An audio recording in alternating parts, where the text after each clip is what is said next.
Hello. Hello, everybody, all you Stooge fans out there. Welcome to the Three Stooges official podcast. I am your host, Phil Lanides, the maestro of mayhem, the conductor of chaos, and alongside me are the true talents, the ones going crazy, the ones going zany, 2/3 of the modern day Three Stooges, Andy Pagana, and the grandson of Curly Howard, Brad Server. Gentlemen, how are you two doing? Oh, who came in? Yeah. We did that last time. Hey, Phil.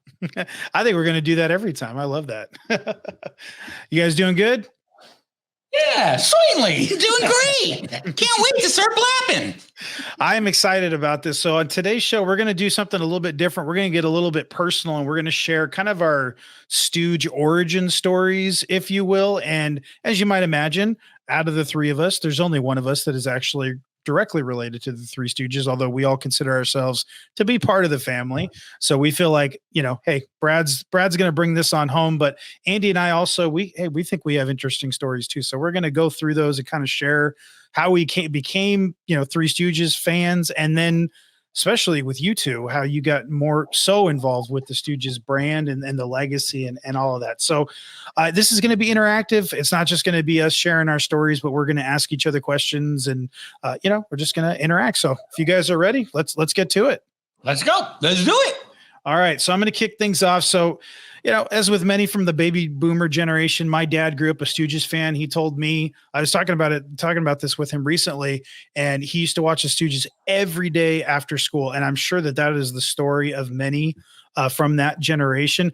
I have a Three Stooges Google alert set up, and a lot of obituaries that I see these days mention them being big Stooges fans, which is kind of interesting. But so many from that generation grew up big Stooges fan. My dad was the same way. He was raised to be a Stooges fan, and he did the same with me. I remember watching the Stooges with my dad when I was a kid. I loved watching these kind of like compilation documentaries on the greatest comedy teams of the 30s and 40s. So, Laurel and Hardy, the Wheeler and Woolsey, even our gang, of course, the Marx Brothers and guys like that, too, like Tons of Fun. There was like two really heavy set guys named Tons of Fun. And I loved watching that kind of stuff. But the Stooges were always my favorite.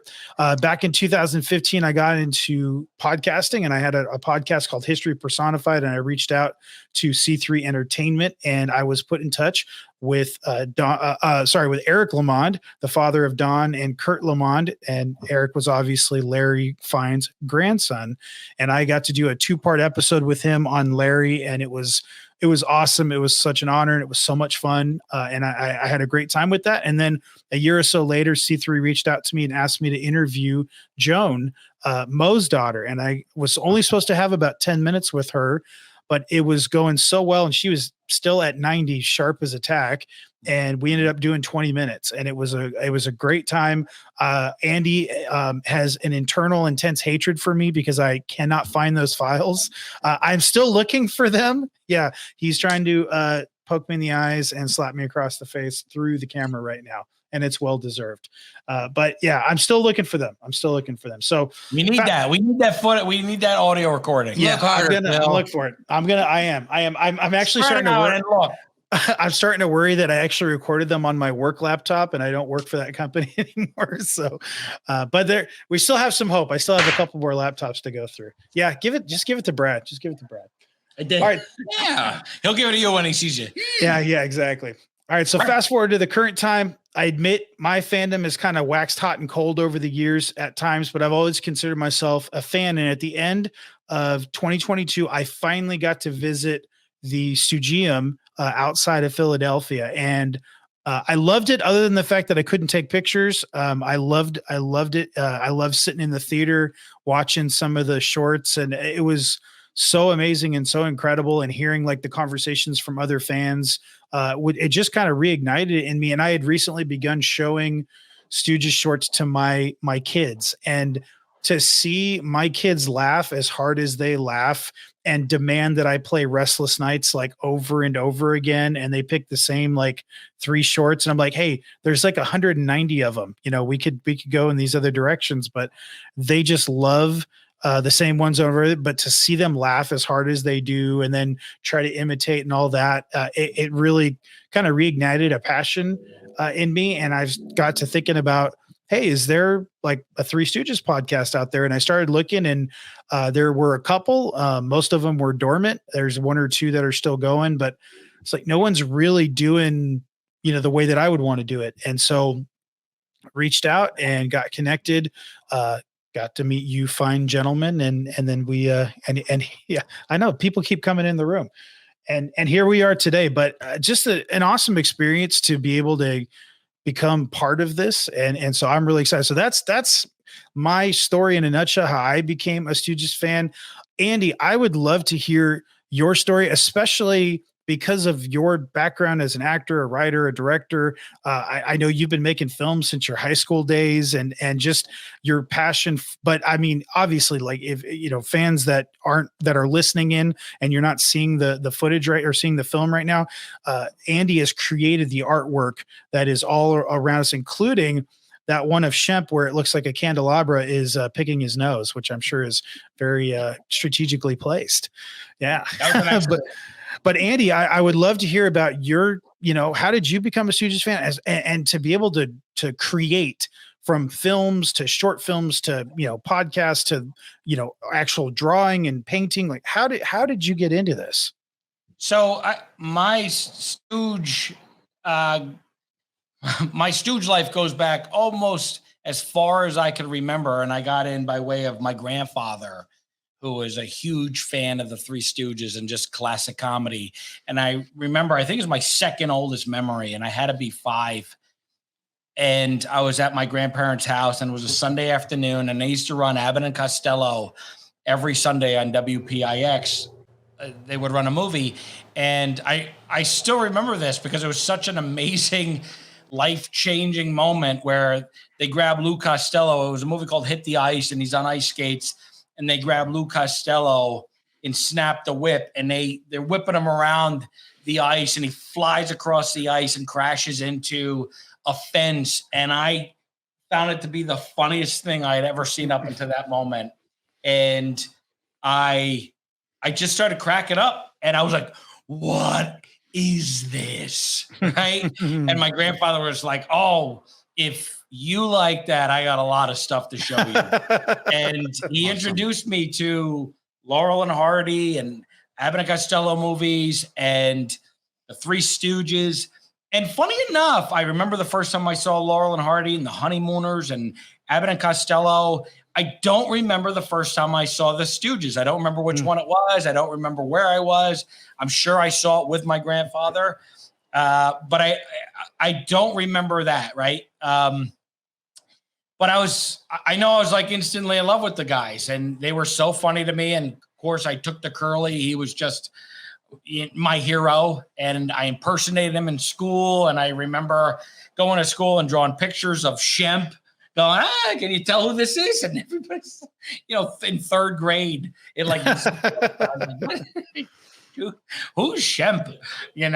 And the Curly Shuffle came out in, I was in junior high school, and I literally, I'd go up to the DJ. I'm like, can you play the Curly Shuffle? At the high school, or junior high. And he's like, the school dance. And he's like, yeah, okay. He's wanting to play like Devo, like Whip It and stuff like that. And you're asking, yeah. The jumping saddle. And I remember band. doing the Curly Shuffle. And, this was years after it came out.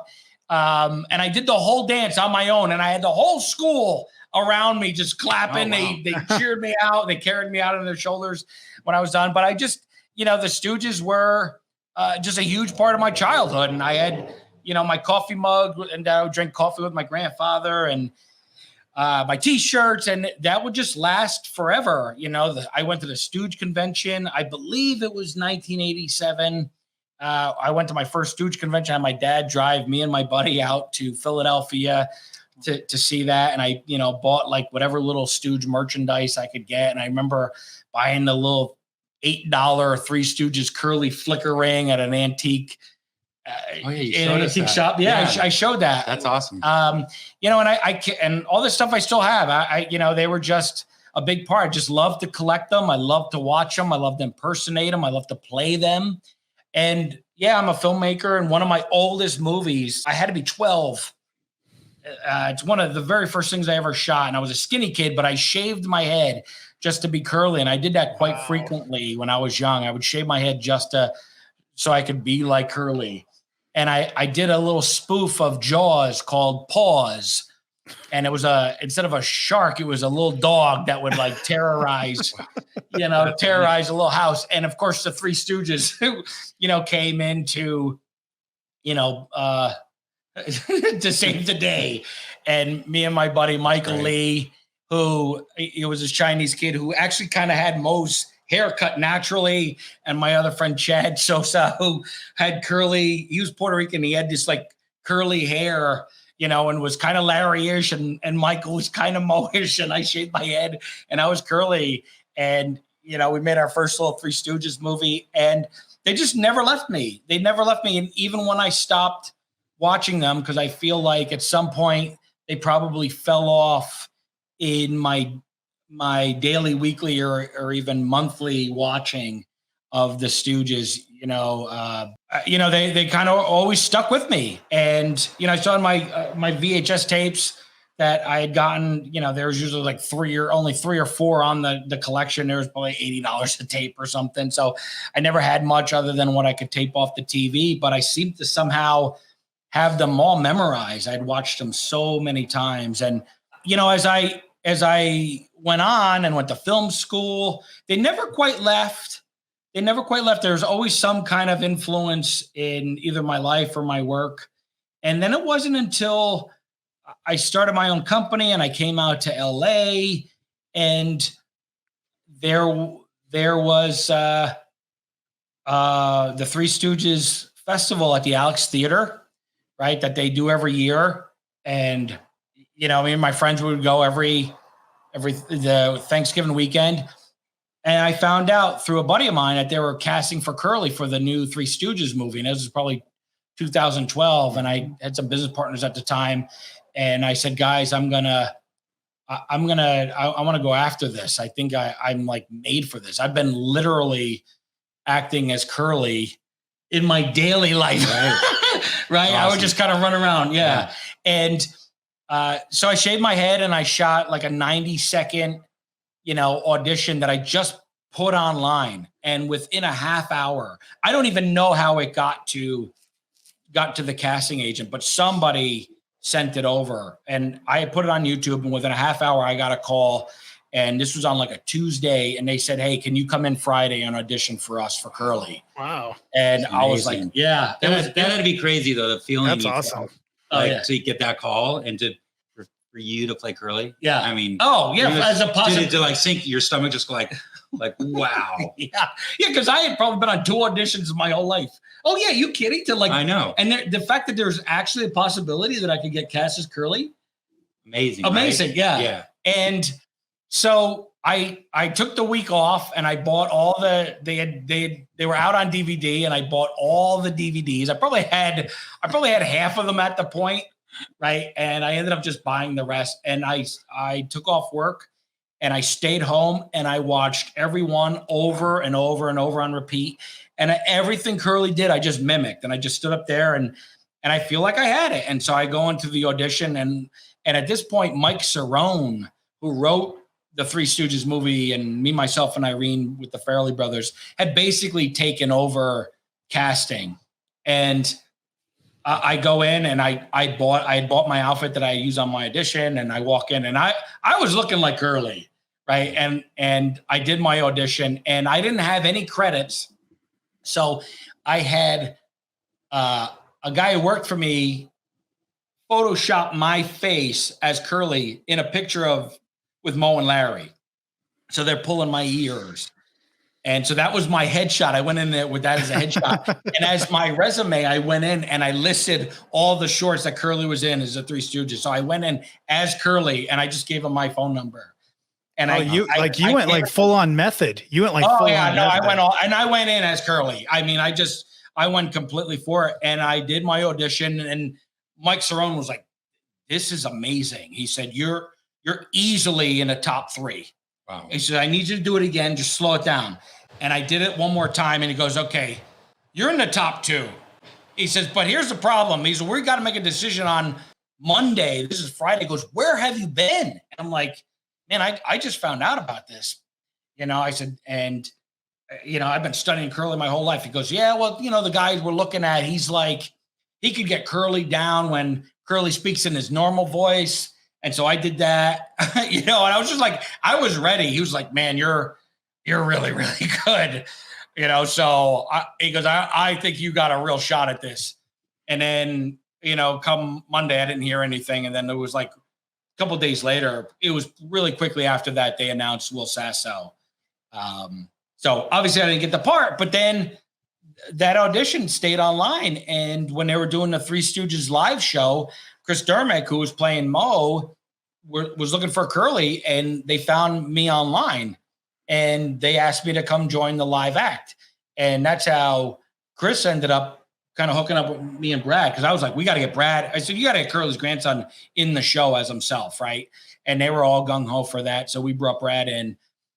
So we went running around as the Three Stooges together, kind of traveling the country doing this, and, really developing a real deep friendship with Chris Dermick as Mo. Mm-hmm. And Brad and I had met through the Alex Theater. Basically, I found out that Curly had a grandson. I don't think I ever knew that. I must never have read Joan's book. Either that or I don't remember it very well. But I remember they introduced you, and I was just like, I was awestruck. I was like, really? Curly's, I was like, Curly's got great. And he looks like him. You don't act that way to me anymore. No, now I just strike him. I don't think anyone really thought about the families of the Stooges, right? You wouldn't think about grandchildren or cousins or anything, right? Because you're just focused on you focus on the Stooges. Right. Yeah. And so I remember I could still picture you were kind of sitting back over in the right corner with the family. And I remember seeing you for the first time, and I was like, and then I was so intimidated to reach out to you. And it took me almost a year. And I sent you that video of me doing the audition, and you wrote back and like, this is amazing. My grandfather would be so proud. And I was like, oh my God, Curly's grandson just like approved of my Curly impersonation. And really quickly, I don't know how we got into it, but I think you must have suggested, hey, do you want to grab dinner before, like we should meet up, grab dinner before the next Alex Theater show? And we did. And it was like instant friendship. Yeah, right. And absolutely. I was wondering why. I was like, because if it wasn't for the Three Stooges, like your personality and my personality would gel, we'd be friends anyway. Right. But you're so like Curly that I think if you felt so familiar to me. Right. Right. You felt yeah. Our friendship seemed like we were friends. Immediate. Forever. Right. Yeah. And so. But wait, I got to ask you something. Okay. Is us meeting in our friendship, would that, and it is more important than if you have gotten the role of Curly? Or would you have rather gotten the role of Curly and then tossed our friendship aside? I'm just asking, folks. Forget that role. Hey, there. Hey, why you want to slap me again? Why? That was a good one. No, of course. Actually, I got so much more value out of that. Right? Oh, my God. Yeah. I mean, that would have been a fun experience, but come and gone. Like, this is lifetime. Yes. And then you've changed my life, too, because I make content, and I was doing a lot of online stuff, a lot of YouTube stuff. And we kept trying to figure out, what are we going to do together? Right. And I've always just been in like this state of stress, trying to pay the rent by the end of the month. Right. So it was always trying to figure out what we're going to do together, how we're going to do it. And, when we're going to make the time to do it. And I think it was years. And I was trying to, I was working on a failing company, and I was producing some, horror movies, which are just so not you. He's so not me. And I remember you talked every night, actually. I was out in Lithuania, which is where your family's from. The Stooges are from Lithuania. Right. Mm-hmm. And I wanted to go try to track down where they were, but I couldn't get away from the movie set. And you would call me nearly every night and just make me laugh out there. And I was having such a miserable time. And, when I got back, that company collapsed, and then I stopped producing those kind of things. And then Brad and I just kept trying to figure it out. And I was working on this really wacky children's YouTube show called Big Baby, which I don't want to get too much into, but I play a giant baby. You can tell the premise. Yeah. Tell the premise of it. And I was like, And we're having trouble. Like the guy who plays the dad didn't want to do it. Nobody wanted to do the show. And it was very kind of slapsticky Stooges show. And I was like, well, let's bring Brad in as the babysitter. And I remember going all out. I was just talking to one of the guys the other day about, I think I spent $1,500 just buying props and breakaway things. And I wrote this like 9-minute Three Stooges slapstick episode where you got to take care of this giant baby, right? And we went in our buddy Justin's apartment and we sprayed a hose. We got baby powder and so many things just destroyed it. Yeah, and he's such an amazing, talented writer. I mean, the things that he thinks of, it's so obviously based from his love of comedy and the Stooges and everything. And I was just like, look, I hadn't done any of this stuff before. I mean, he kind of broke me into kind of doing the filming and the stuff, but he is such a great teacher and just was so smart about the way he approached things. And I was so gung-ho about any type of stunt or any type of hit or anything. I mean, there's probably people there. I mean, if you hired an actor or something, they would never want to do that. I was so ecstatic to do it because of obviously to give back and how much punishment the Stooges took. Yeah. That you're just brilliant. And that episode it was groundbreaking to this day, right? It was. In fact, it was. It was like, and I remember because everybody looked at me like, you should be embarrassed for doing this, right? Like dress up like I was. And what Brad did in that episode blows away anything I'm doing. Like I remember doing the corned beef hash bit where we open a can of corned beef hash and you have to eat it like it's dog food out of a dog bowl. And I was like, do you want me to cook that and heat that up for you? You're like, no. I mean, you were just gung-ho to do everything. And and I mean this as a compliment. You're not a trained actor. You're kind of just like your grandfather, where you just are this personality. You don't really learn your lines, right? You don't really read the scripts too much, right? And you just kind of you get the gist of the scene and you do your thing your way, right?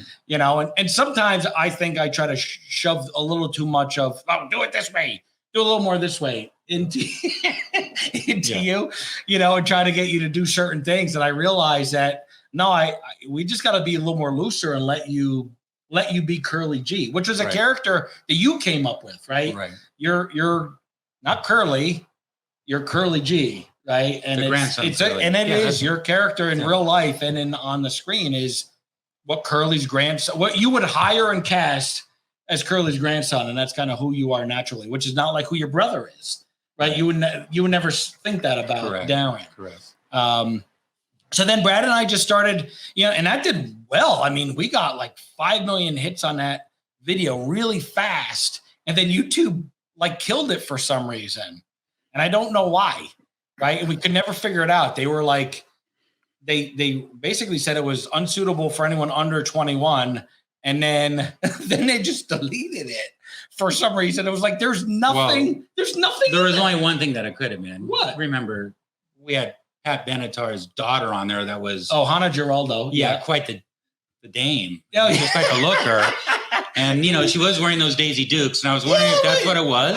I don't know. She was great too. Yeah, she was great. She was so funny. Yeah, I mean, the whole thing was great. I mean, maybe there's nothing really suggestive in it, but all the characters and everything were great. You did great. Thank you. Well, so anyway, it's now one of 90 episodes. I think there's 90 episodes, right, or something like that. We just shot 40. We just shot episode 40. Okay, great. And then we started a channel for Curly's grandson and just doing little things. I think the first thing we did was we went outside of that is we went to the Three Stooges convention in 2017. Yes. Right, and you flew me out with you to go to Philadelphia to shoot, to document the whole trip. And on the plane, we kind of improvised this thing. It was me and my wife and you, and you were sitting in the middle between us for some reason. Was it Lizzie? It was Lizzie. Oh, was it really? Yeah. Oh, okay. So it was you. Lizzie. It was you, your daughter, right. Curly's great granddaughter, right, and me. And we were sitting, you were sitting between us for some reason in a little seat. And we said, wouldn't this be funny to do a little Three Stooges bit where we're handing stuff back and forth? Like Lizzie and I are a couple and he's a stranger in the middle of the seat and we just keep handing stuff back and forth and Brad keeps getting it in the face. Right. And that was like a 90-second thing that we just did, shot on the iPhone as like spontaneous goof, and it was hilarious. And that blew up on your Facebook, and it blew up on your YouTube channel. We said, we got to do more, but it's tough. You work full time, and I'm always scrambling to try to, pay my rent.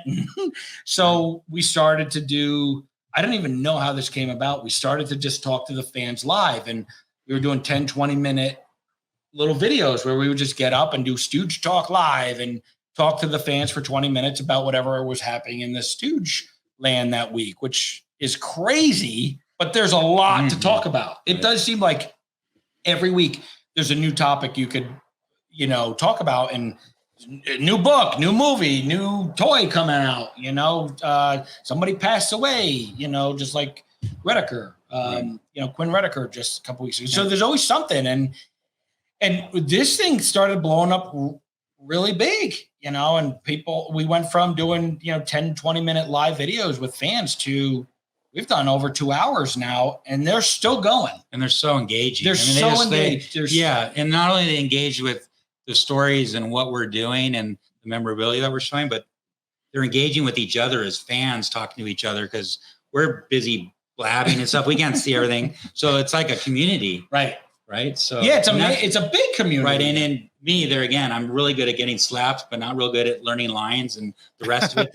Very much Andy Pagana. But you are good at slapping. Well, no, you're good at slapping, but you have so much of that there again, that built-in knowledge and all that stuff about comedy in the studios. You times that I haven't made it, you've gone on for literally hours with anything, or the paintings and all the stuff you do. So hats off to you, and I'm not even wearing it. That was amazing, because when one of us couldn't make it, we wouldn't do it. Right. And then I don't know what happened, how even that started, but I think you couldn't go on one time, and I was like, well, I'm going. And maybe I grabbed Chandler, which is Shemp's great granddaughter, and would go on with some other people to fill in. And then at some point I just started going on my own, and I just realized there's such a big fan base that loves the Stooges. And if you can't be there, you'll go on the comments sometimes, right? And you'll just interact with the fans, but it's never ending. And I can't believe now how big a part of the Three Stooges, or of my life, that is the Three Stooges right now. I mean, it is like 80% of my life right now. And we're doing this wonderful podcast, the official Three Stooges podcast, which came out of nowhere, right? Like we were playing. It didn't come out of nowhere. He came out of his mommy. Come on. Oh. That was kind of a wow. Centerfield. This is why I tried to give him a script. Go ahead. I mean, look, I could talk for 2 hours. I think it's time to move on to Curly G's story. What? Do I have a story? I mean, you got a story. Well, Phil, I think you should maybe ask me, how did you get engaged with the Stooges? So, Phil, would you ask Brad how he got engaged? Not literally, because that would be weird. That wouldn't happen here on the West Coast, but go ahead, Phil. All right. So yes, we've saved the most connected for last. We'll just put it that way. But so Brad, there is a Fox News article out there that actually kind of lays out the story. It's from a couple of years ago. I've read Curly's biography, and Brad, you are in there, and there is a caricature family tree that I believe Paul Moe's son drew, if I remember correctly. Yep. And Brad, you have long flowing hair, I believe, if I remember correctly. Yes, that was my prom picture from 1983, and I was quite. He still has that hair. Quite the dapper. It's in a bag in his closet.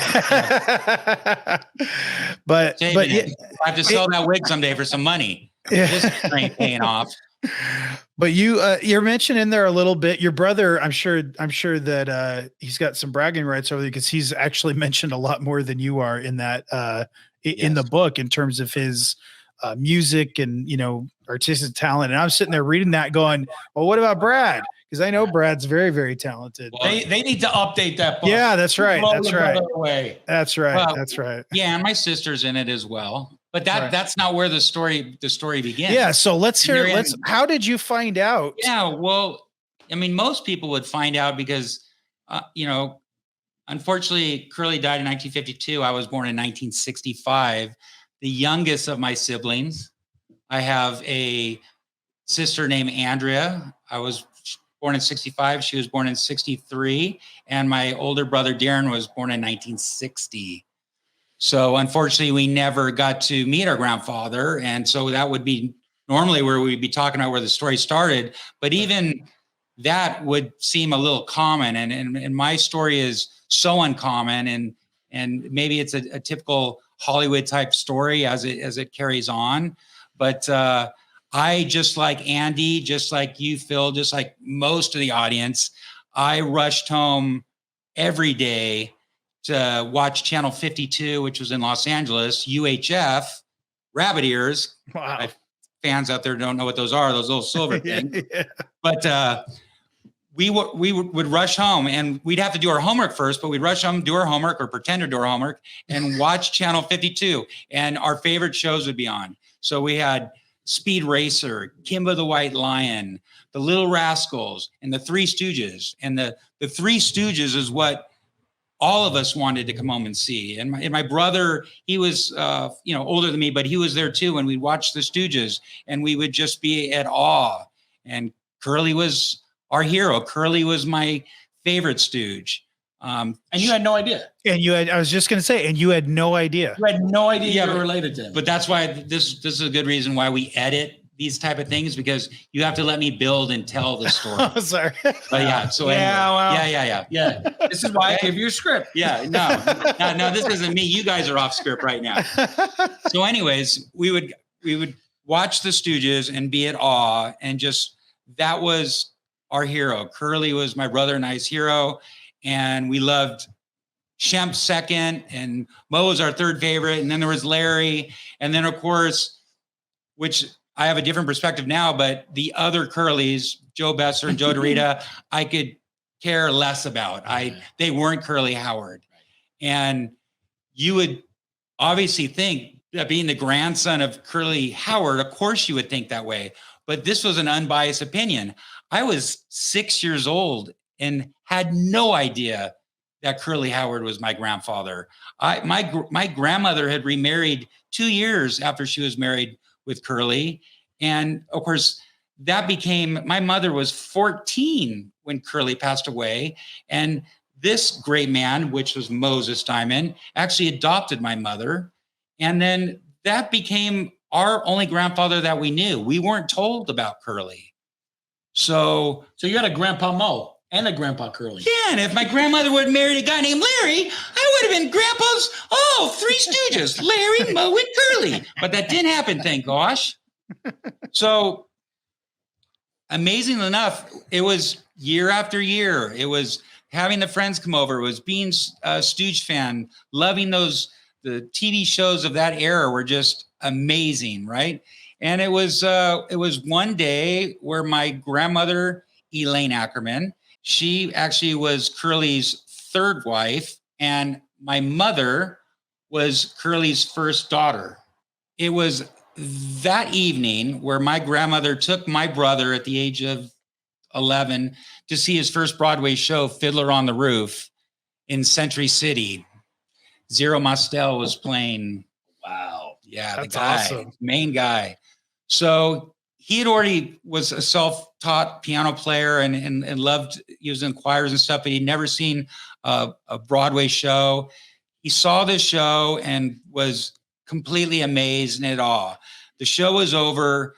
They got in the car, and my brother just kept carrying on. Grandma, I want to be an actor. Grandma, I want to be an actor. I want to be in Broadway. I want to be in Broadway. He just kept saying it and saying it and saying it. And finally, my grandmother, as she's turning the left on La Cienega, is like, will you just stop? It's probably because your biological grandfather was Curly of the Three Stooges. That's probably where you get it from. But don't say anything when you get home, because you'll hurt Papa Bo's feelings. So don't say anything. She said it like that? Pretty much like that. Well, not like that. She had a much softer voice than this. Yeah. Like, man, she's like chewing him out. He didn't even do anything. Stop it, you.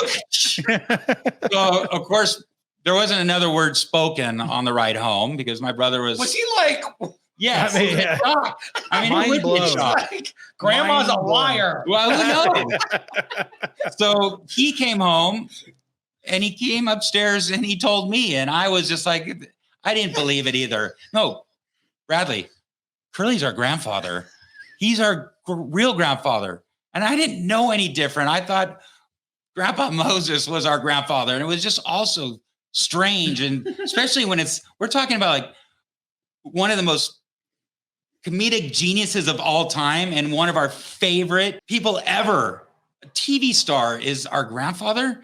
So we talked for a little bit, and I think we just both sunk in our little twin beds. I think we were as bunk beds, and we didn't say a word. I think it was kind of had a little sick feeling. I didn't know what to feel as a child when you find that stuff out. So that was kind of the beginning. That was the beginning. Now, what do you do with it? Do you go to school the next day and you tell those friends that came over for years that all of a sudden, yeah, well, I did it to my two closest friends. And they didn't believe you, right? Oh, not at all. No, they thought I was the biggest liar ever. Where are they now? Yeah, I think Where are they now? They didn't do drug testing back then. They probably would have, because that is just what it is, so far-fetched and so beyond reality that it got to the point where I didn't even say it. One, because there again,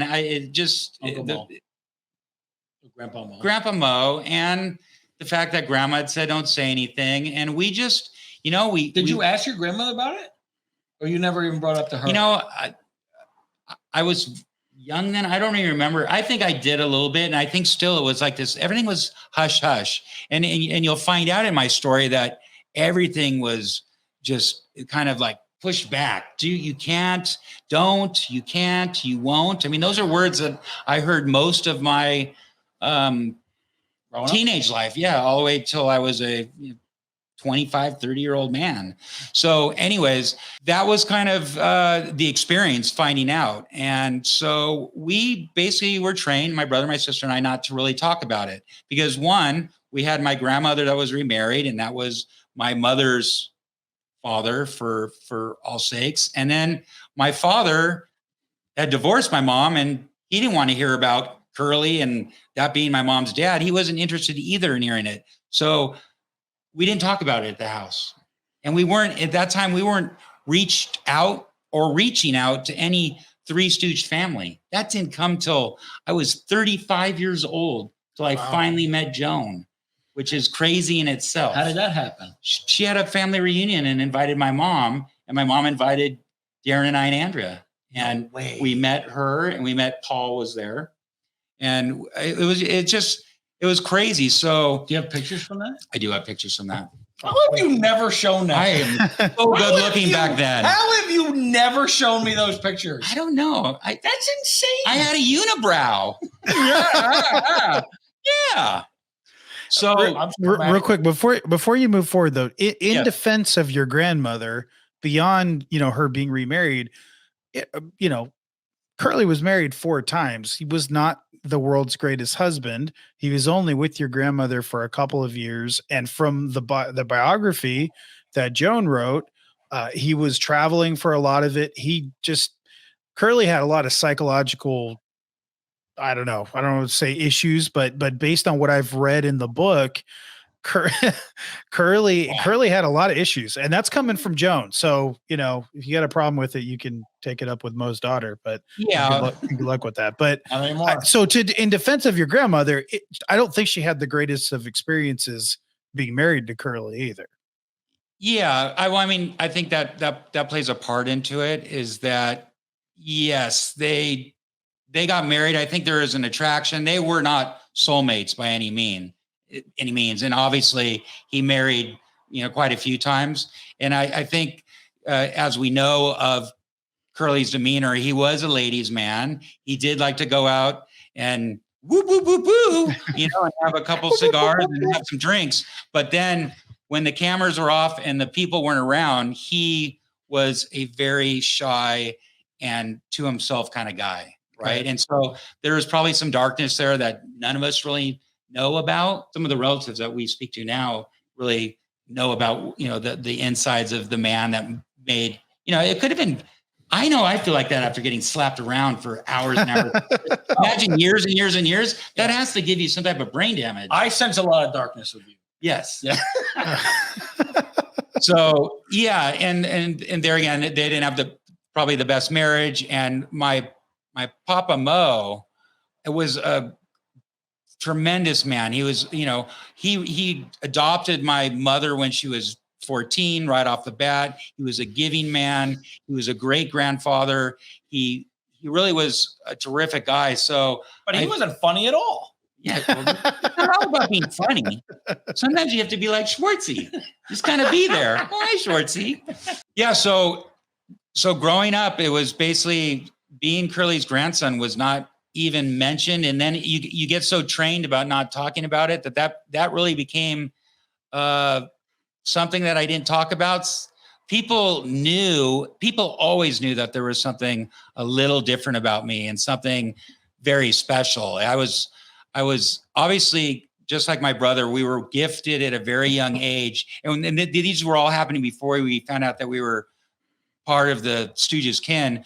My brother and I were doing makeshift Hollywood shows for our family or for our neighbors. We were doing cabarets, South Pacific, West Side Story. And we were singing and performing. And there again, we had no idea at that time that it was in our blood. It was definitely in our blood. And my brother was always the top singer in all the choirs. And I was always the little brother. And he had the starring role in all the shows. And so I grew up admiring my brother's work. So it was always my brother that I admired. And it was the talent that he had. And I was known as the funny guy. I was always class clown. I was always space case. I was always the guy that everyone wanted to party with. And that started in late junior high. And then it went all the way into high school and into we'll call it college days, but it was really, I don't know if I can say this on the air, but I played softball.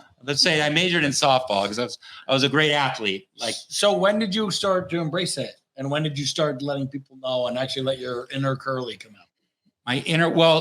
Totally embracing it. Yeah. Let's say I pre-embraced it. Let's just talk about the pre-embracing. When I was talking about the guy that was the funniest and the guy that would go to the bars and do all that kind of stuff, I would pull out the Curly card when someone didn't like how loud I was and obnoxious. A few times would approach me. I've witnessed it. Yeah, and they're like, "Hey," and they're like, "Once a week, I'm about to get popped," and they're like, "Oh no, don't hit that guy. That's Curly's grandson from the Three Stooges." And they're like, "Oh, let me buy you a drink." Right? So I find the opposite with you. When I found out that you're Curly's grandson, I want to hit you. Yeah. I mean, it's a different kind of hitting. Well, you got hit a lot too, so you have that same blame blamage that Grandpa had. So there was instances where I would talk about it, and I would use it as an explanation of my personality because it was so over the top in everything I did and everything in my aura and everything that I wanted to do.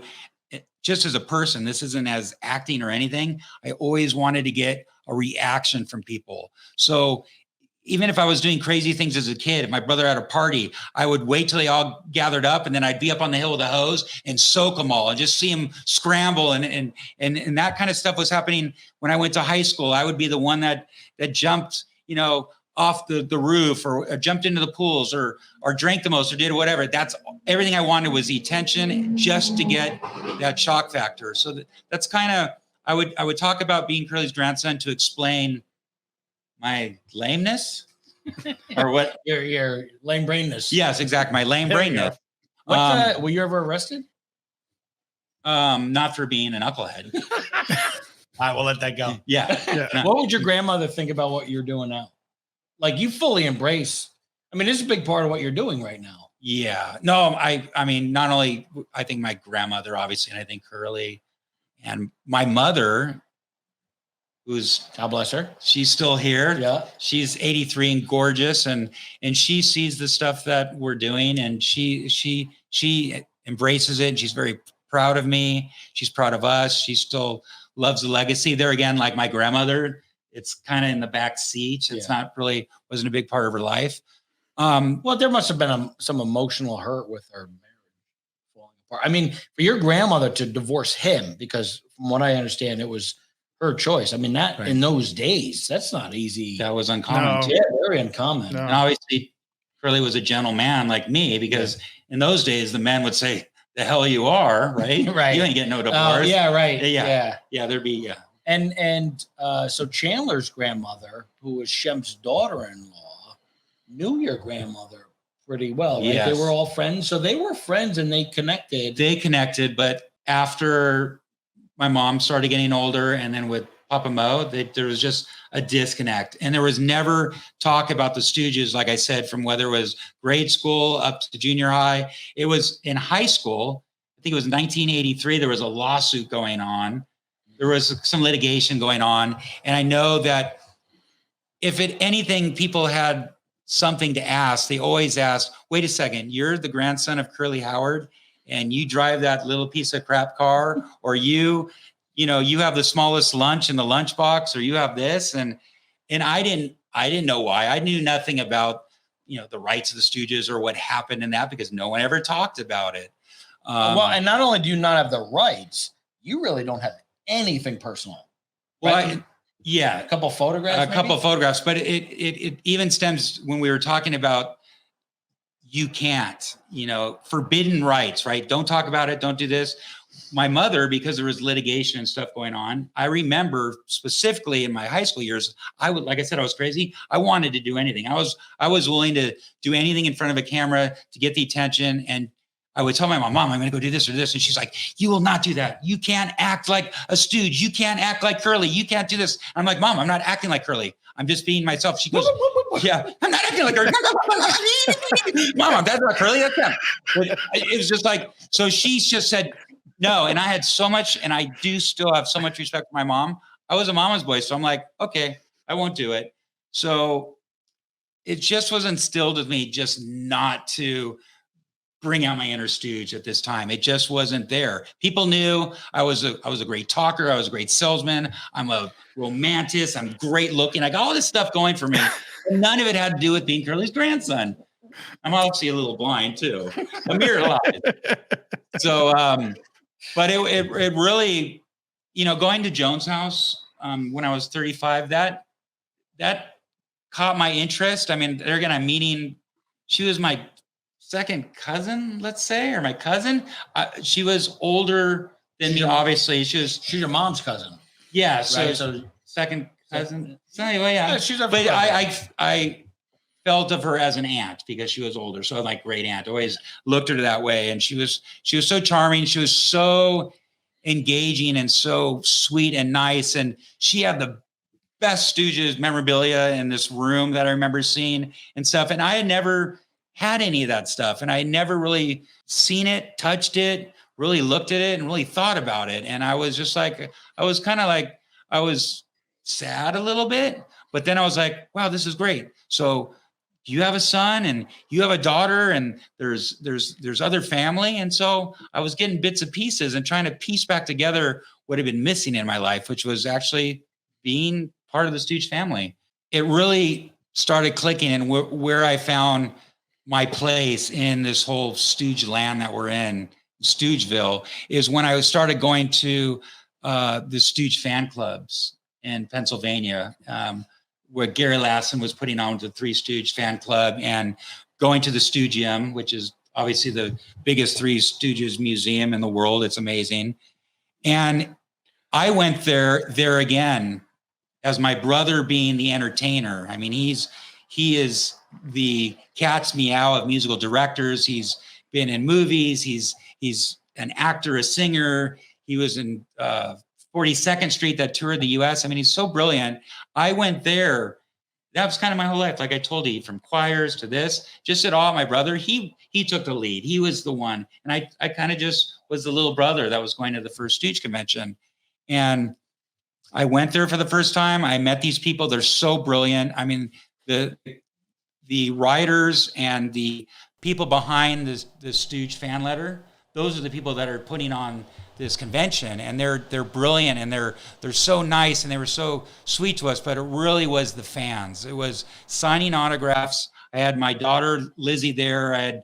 Darren was there, and My mom was there a few times, and they're just thanking us for coming to this show to sign autographs. And we're like, no, thank you. And they were like, especially the girls are like shaking when they're coming up to me. I'm like, wait, I'm not Brad Pitt. I'm Brad Server. I mean, I was just like, I'm like, come here, give me a hug. It's okay. Come here, Tootsie. Yeah, come here, Tootsie Pie. Give me a hug.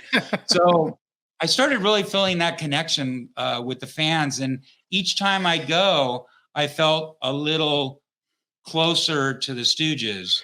And I just had this weird feeling that, you know, these Stooge conventions were happening in small venues. And I remember hearing about like the ones in the bigger venues in Philadelphia. They used to be in the Anaheim Convention Center. They were huge. And I kept thinking, why are they, you know, I didn't know why. I didn't know anything about what was going on with the politics of the Stooges, nor did I really care. All I knew is that I wanted to be a part of this Stooge family. And so I started going every year, and I started meeting family. I started meeting, you know, I met Joan. I met Paul. Joan knew your grandfather. Yeah. And Joan's brother, Paul, they had grandchildren that I met. And then I started meeting Jill and Sandy, which are Shemp's grandchildren. And then I started meeting Emo Sitka, Saxon Sitka's son. I mean, I started meeting these people that were just names and last names that became family and entwined with this Kurt Lamont. And it started becoming very real, and it started to be like every year. And the fans liked me. And you know why they liked me the most? This was before they even talked to me. I would see them as they were walking up to the table, and I would see people pointing, and I had my profile. Usually I was faced away from them, and they'd come up to me and they go, "This is crazy, but you look just like your grandfather." Mm-hmm. And I was like, "Well, wow, thank you. That's a compliment. He's a very handsome man." So it was looking like, now I'm finding out I'm kind of look like Curly. Yeah. Never really even knew that, really never thought about it. Then, which was weird, I would take the Curly book because I was a salesperson, go to trade shows, and I go, you can buy the same thing from them. You may even get it for a cheaper price, but you can buy it from Curly's grandson from me. And when you go out with me, you're going to have a hoot. They'll go, I'll buy from you. Right. So the next day I would bring Curly books, and I would sign Curly books. And it was really odd. I think it was like after the third Curly book that I signed, this guy walked at me that was a huge Stooges fan. And he said, "Do you realize something? You look like Curly, but do you have any idea that you write exactly like Curly Howard?" I'm like, "Your grandfather?" I'm like, what do you mean? He goes, "Look here on page," and it's that to Babe where Mo is writing about him. And you look at the way I sign, the way I do my B's and I do my stuff, it's just like it. Crazy. So it was crazy. So it's just like looking like him, and the sounding, you know, doing the register, Curly's register. Yeah. That happened naturally. But it was really, I never really did that. Oh, really? Yeah, it really was. It was just like, I sang, you know, and I was a singer. But you did that before we started shooting. I did, but I didn't. Certainly wasn't doing it at the fan club meetings. I never tried to really imitate or try to be my grandfather, because one, he's huger than life, and that's why we have people like Andy to do that work. Another fat joke? No, he was thin. I was thinking thin when I mentioned you looking like him. But so I really never tried to embody or be him. I just was I started feeling so comfortable and just wanted to be me. And then I just was fun. I'm a fun guy to be around. Yeah. Yeah. Well, that's why, because like, it's funny you say you didn't do it, because, and it maybe my memory is a little fuzzy, but you know, when we wrote the Curly G character for the first thing we did, like that was just you. That just came out. It's not like I told you to do that. No. But we would go out to a restaurant and you'd be like, "Hi, everybody. Yeah. Oh, the tacos." You know, and so maybe it was 10 years. It was okay. Yeah, because we've known each other for a while. So I'm 58. I know all you people don't believe that. Look, you don't look a day over. Stop it. It's the Howard skin. We're born with vitamin C packs in our faces. We hold our age very well. My mom is still gorgeous to this day. My brother's very handsome and beautiful, and so is my sister. She's gorgeous too. that being said, it just happened. Yeah, I just realized that, and it comes so natural. You didn't say, okay, can you do a curly voice? It's like, No.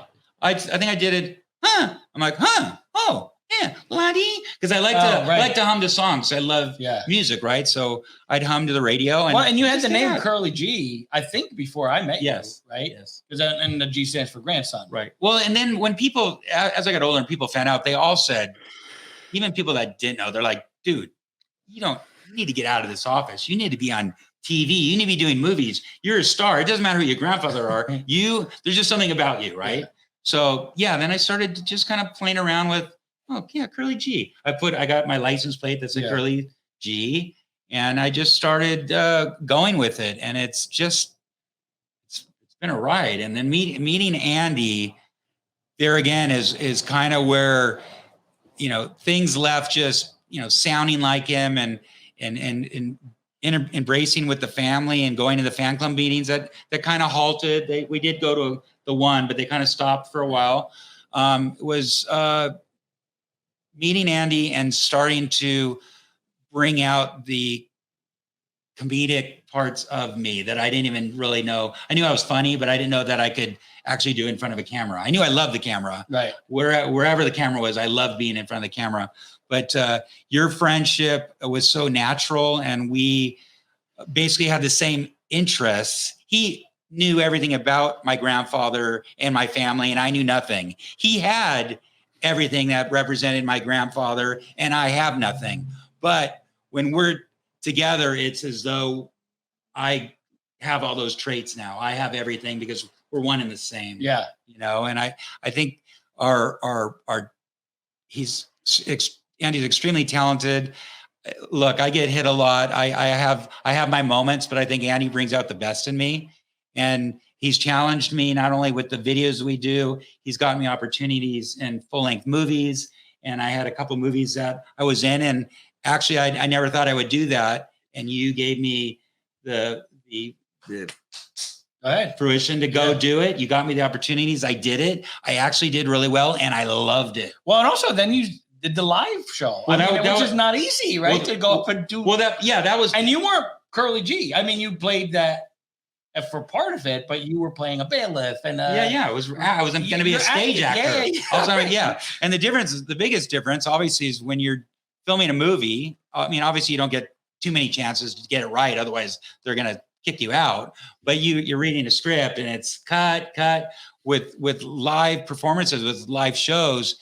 You have to know your lines, because the next actor is waiting, and it feeds off what you do and what you say, and there's no cut. There's either the show goes smooth or you can ruin the show. Right. And so when they sent it to me, it seemed like pages and pages and pages. And it was 4 pages, 5 pages at the most. But for me, I'd only learned 2 lines before, right? Or 3 lines. So I didn't know what to do. I didn't really know if I could do it. You told me I could do it. Yeah.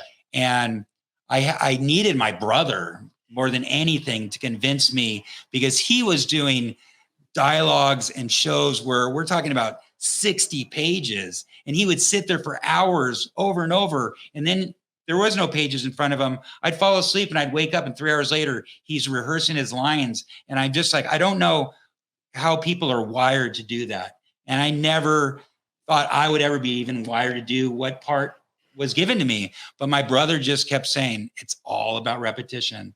It's just like anything. You're a great baseball player, you're a great hockey player because you practice. You did things that you loved that were fun. Acting is fun. And if you love it, you'll sit there, even though it's tedious, and do it over and over and over. And sure enough, I'd sit there and do it and do it and do it. And I got it. You're also a great improver.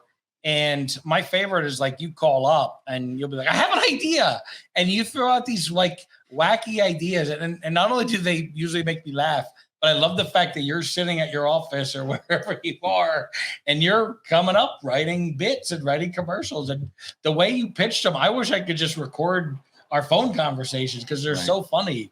But I think one of my favorite moments with you is when we were up on that stage doing the famous "Take off your hat," and you're the bailiff, right? And I'm Curly, right? And I'm like up on stage going, "Oh man, this was a dream! You can't get better than this." Yeah, it was a dream. And so that show opened up obviously our great friendship with Chris Dermick, and even some of the supporting cast that we had, and some of our Larrys and stuff. Some good friendships, but the Chris Dermick bond and the Andy bond and the Brad bond, that all happened from that live show, and it taught me a lot. It taught me a lot as, you know, maybe I am kind of an actor. Maybe I do have what it takes to, if there was another opportunity to be in a movie or be in a live show, I would not turn it down, whereas before I thought I would never be able to do it. Right. So that's really where we stand today. The beauty of where we embrace with the Stooge fans on Stooge Talk is the fact that they're waiting every week to see us. And that's how this podcast is going to be. They're going to be waiting to hear us because the three of us are amazing. Right? Certainly. Huh? You too long? Did I put you to sleep with all that blabby? You asked me the question. I'm not being narcissistic, just talking about myself. You just asked me your name. Or narcissistic. Bradley David Server, and I'm the youngest grandson of Curly Howard of the Three Stooges. You know that guy. Yeah, that guy. Monotone. Yeah, one of them. So the engagement on social media, you know, when I get the opportunity, there's so many fans, so many questions, so many comments. It's so hard to keep up, but I do see them all, and I love them. I love the fact that just like the Stooges, you know, me talking with them, us doing Stooge Talk, what we're doing tonight makes them, you know, get away for a second from this crazy world, and also has helped so many people in their darkest times in their life, not only watching the Stooges, but now it's us. We're getting the same comments. Yeah, we are. That, you know, I wait around all week just for the next week. I have nothing really to look forward to. And now I look forward to seeing you guys, you know, your videos and the stuff you do. And that really means everything. So that part of it is the most rewarding. Second would have to be the friendships that I met because of Andy. And that would be this great producer, brilliant man, Schwartzy, that's over here, that we'll find out more about as well. It's also Phil. It's because of this that I met you and that this is happening. And even more special is the Stooge family that I'm now very close with.